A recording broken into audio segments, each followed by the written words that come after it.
The accident happened under a bright afternoon sun, on the kind of day when nobody expects life to change. 1 second, Sorin Vale was carrying a box of archived files across the office parking lot, thinking only about lunch and deadlines, and the next second, he heard a sharp cry behind him that made every sound in the world disappear.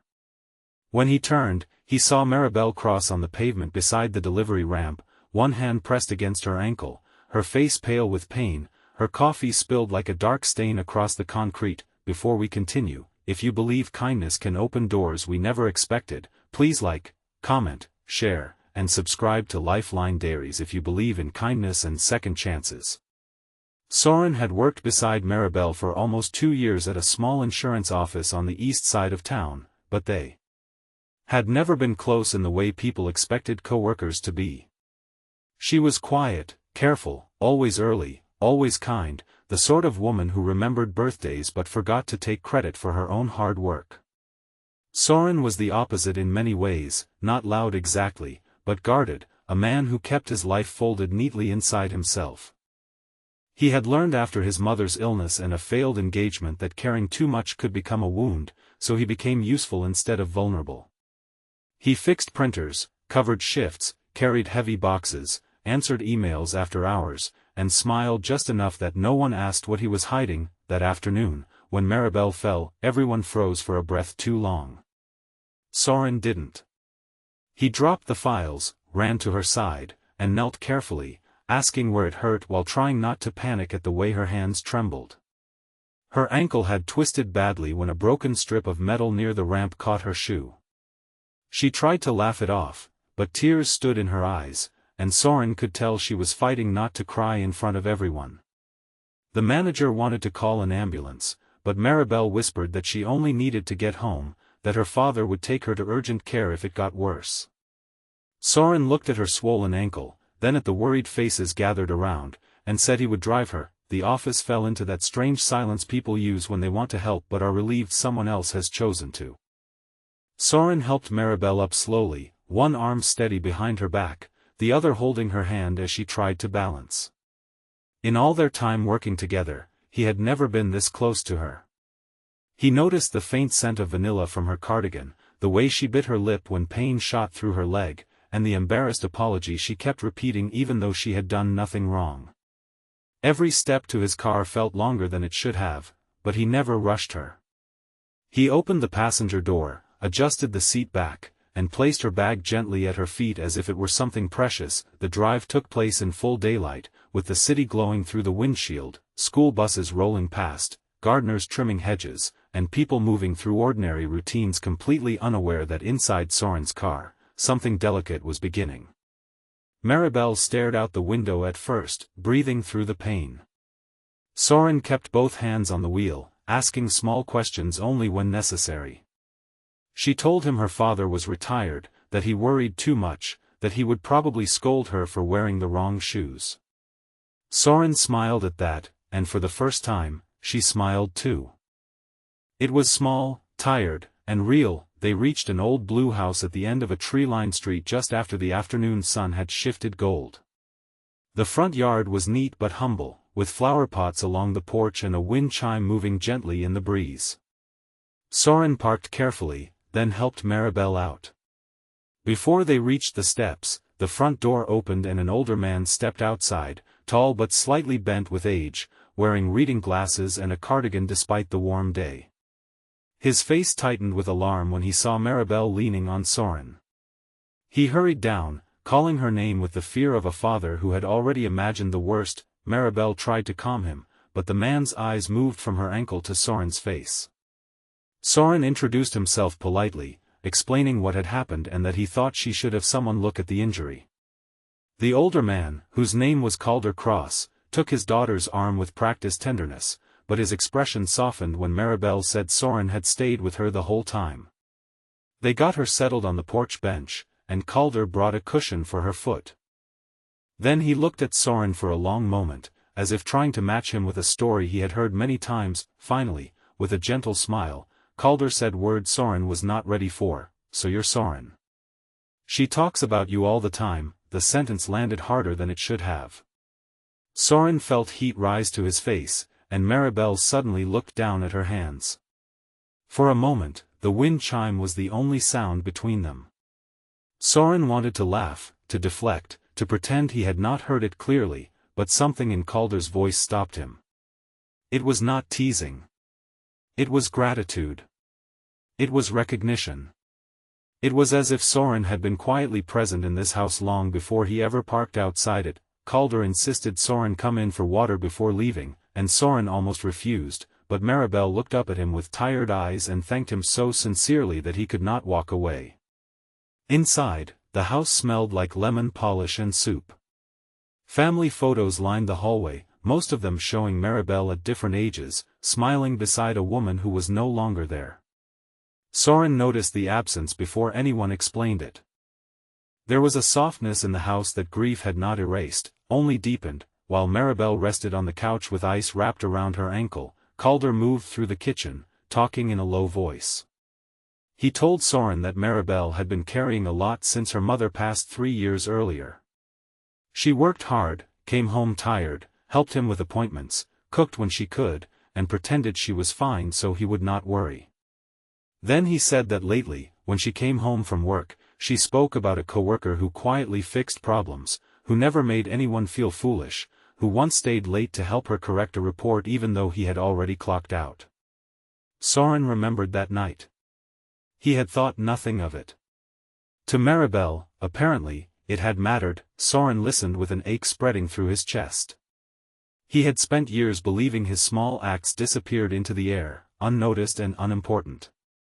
Yet here, in this modest house in afternoon light, he was learning that kindness did not vanish. Sometimes it traveled home in someone's voice. Sometimes it became part of the way a person survived a difficult day. When he finally left, Maribel thanked him again from the couch, and there was something in her eyes that followed him all the way to his car. Sorin drove home slower than usual. The city looked different. The sun was lowering, but the day still held warmth, and he found himself replaying Calder's words again and again. She talks about you all the time. He tried to tell himself it meant nothing more than appreciation, but his heart, which had been quiet for so long, did not believe him. The next morning, Maribel was absent from work. Her empty desk felt louder than Sorin expected. Her little mug with painted sunflowers sat beside her keyboard. Her chair was tucked in neatly, as always. People asked about her, then moved on with their day, but Sorin kept glancing at the empty space. By lunch, he sent a careful message asking how her ankle was. She replied that urgent care said it was a bad sprain, not broken, and that her father had already declared himself chief nurse. Sorin smiled at his phone longer than he meant to. Over the next week, Sorin began stopping by after work with small things he insisted were practical. A folder Maribel needed. A printed schedule. Soup from a deli near the office because he knew Calder was tired of cooking. At first, he told himself he was only being helpful. But each visit stretched a little longer. Calder began making tea. Maribel began laughing more.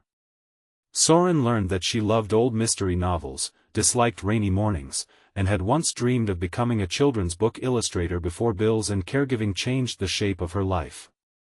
Maribel learned that Sorin had lost his mother slowly, over years, and that after his engagement ended, he had stopped believing anyone would choose him without needing him first. Their connection grew not in grand confessions, but in daylight moments.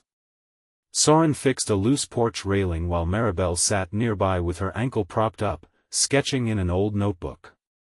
Maribel helped him rewrite a difficult email to his landlord, teasing him gently for sounding like a courtroom transcript.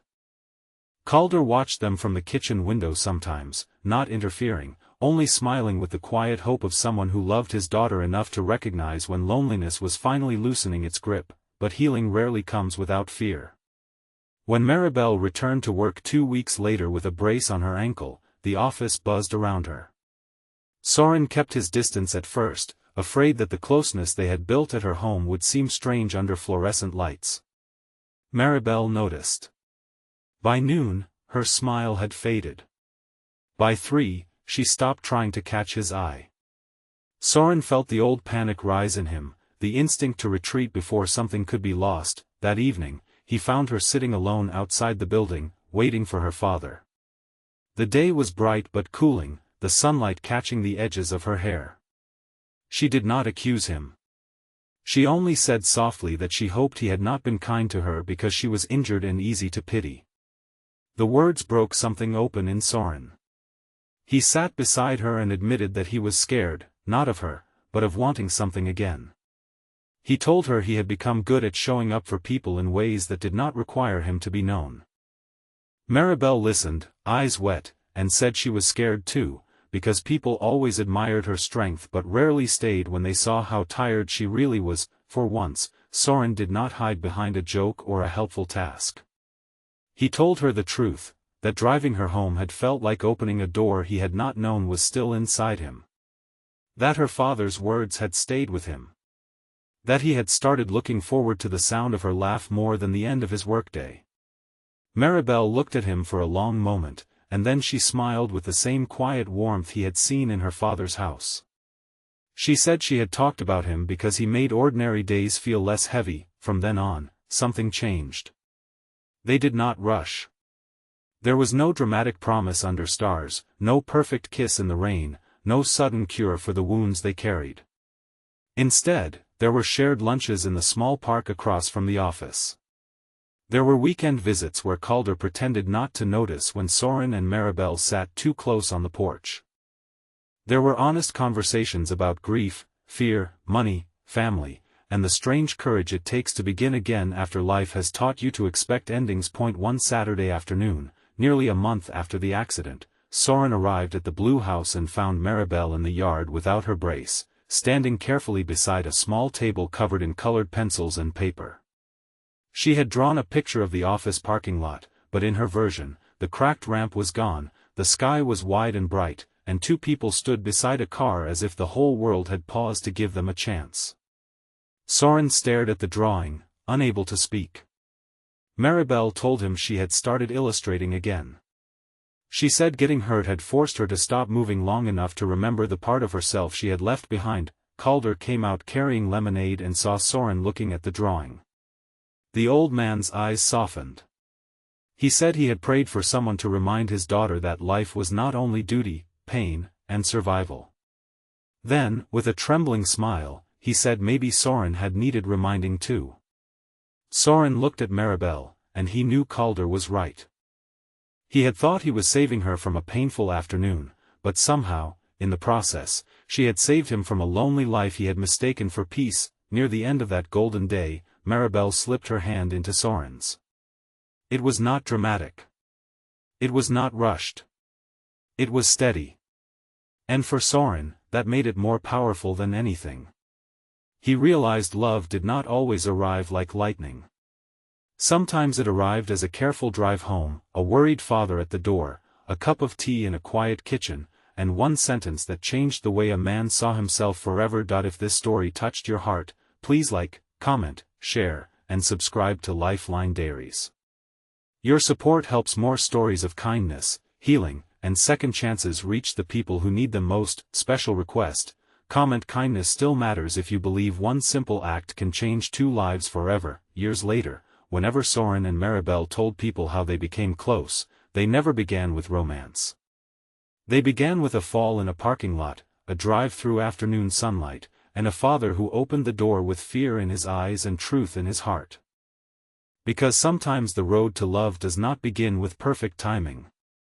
Sometimes it begins with someone getting hurt, someone choosing to stay, and a quiet reminder that the smallest kindness can become the first chapter of a life neither person thought they would ever have again.